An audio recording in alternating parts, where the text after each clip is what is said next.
The old forest stood silent in the fading light, a dark wall of trees against the fiery sunset. The air was thick with the promise of secrets waiting to be uncovered. Excitement crackled in the air, thick as the humid summer air. The forest seemed to hum with an energy that was almost palpable.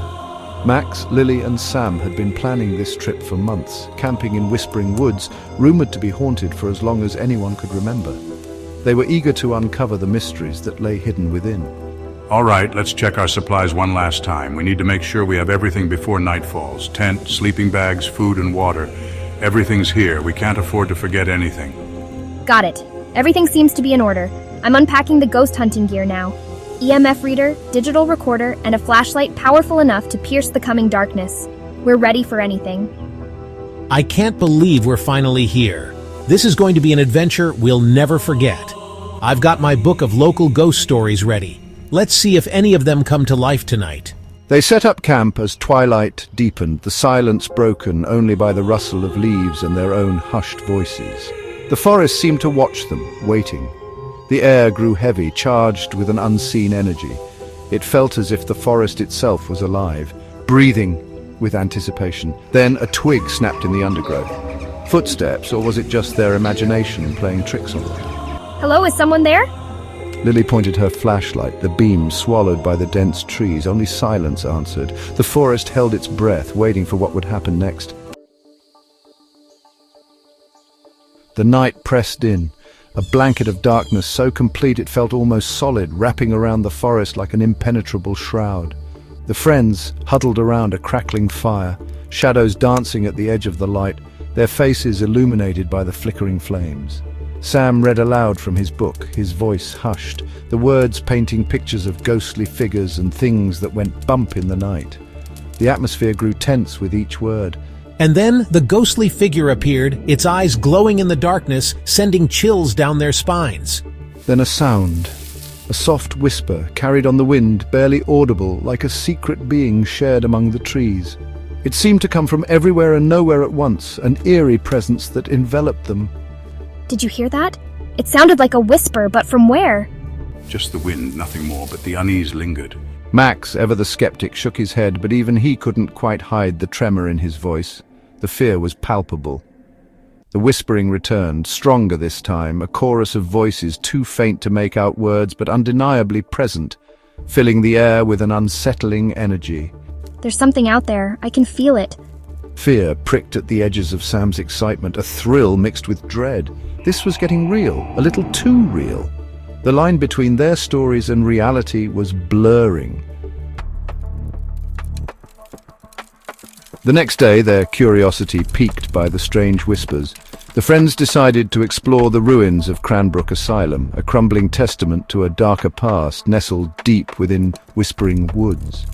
The stories they had heard about the place were chilling, filled with tales of lost souls and eerie occurrences that defied explanation. The air grew colder as they approached, the silence broken only by the crunch of their footsteps on the overgrown path. Each step seemed to echo louder than the last, as if the forest itself was holding its breath, waiting for something to happen. The asylum loomed before them, a skeletal silhouette against the overcast sky. Its towering structure seemed to reach out, casting long shadows that danced in the dim light. Windows like vacant eyes stared down at them. They felt as if they were being watched, the empty frames holding secrets of the past. Graffiti marred the crumbling walls, a testament to years of neglect and decay. The colorful tags and messages seemed out of place, a stark contrast to the somber atmosphere of the asylum. Did you see that? A sudden movement in a shattered window startled them. A face, gaunt and wary, peered out, disappearing as quickly as it had appeared. The fleeting glimpse left them with a sense of unease, as if they had just seen a ghost. Hello? Max called out, his voice echoing in the stillness. A beat of silence, then a gruff voice responded. The unexpected reply sent chills down their spines, making them question if they were truly alone. A figure emerged from the shadows, a tall, lanky man with haunted eyes and clothes that hung loosely on his frame. His presence was both unsettling and intriguing, as if he belonged to the very fabric of the asylum's dark history. What do you want? This is our home. You're not welcome here. His voice was firm, leaving no room for argument, and the friends realized they had crossed into a place where they were not wanted. Undeterred by the encounter, the friends returned to their campsite, the image of the abandoned asylum and its wary resident lingering in their minds. As night fell, the whispers returned, more insistent now, swirling around them as they huddled in their tent. Lily tried to make sense of the recordings, the voices too faint to decipher, yet holding a chilling undertone. Suddenly, the temperature in the tent plummeted. Did you see that? Sam swore he saw a figure flit past the tent flap, a fleeting shadow against the moonlight. Then it started.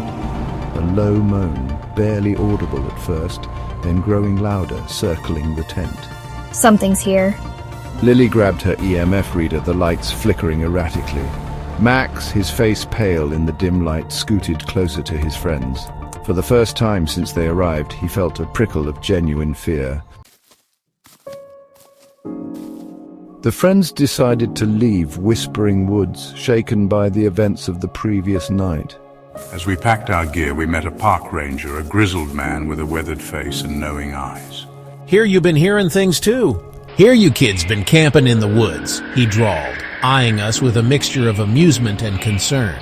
He paused, letting the silence hang heavy in the air. Folks say these woods are haunted, especially that old campground up north. Others whisper that the woods themselves claimed her. Some say she wandered off into the woods and got lost. The ranger went on to tell us a tale of a lone camper, a young woman who disappeared without a trace years ago. Her ghost, they say, still wanders the campground, her mournful cries echoing through the trees at night. Despite the unsettling encounter with the park ranger, the friends found themselves drawn to the abandoned campground. The lure of the unknown, the chance to connect with the spirit of the missing camper, proved too strong to resist. The campground was eerily silent, deserted campsites, swallowed by encroaching vegetation. A lone swing set creaked in the breeze, its rusted chains singing a mournful song. Lily set up her equipment, hoping to capture evidence of the lost camper's presence. As dusk settled, a palpable chill descended upon the campground. The friends huddled around a flickering lantern, their breath misting in the cold air. They waited, listening intently for any sign, any sound that might betray the presence of the unseen. The first sign was a faint flicker of light, a cold, ethereal glow emanating from the depths of the woods. Then came the sound, a soft, mournful cry, like the wail of a lost child carried on the wind. Lily's hand trembled as she held up her digital recorder, attempting to capture the haunting sound. Max, his skepticism shaken, scanned the darkness, searching for the source of the eerie glow. Suddenly the air grew heavy, charged with an unseen energy. The hair on their arms stood on end, and a cold shiver ran down their spines. They were not alone. Something was with them, watching them, its presence palpable in the stillness of the night.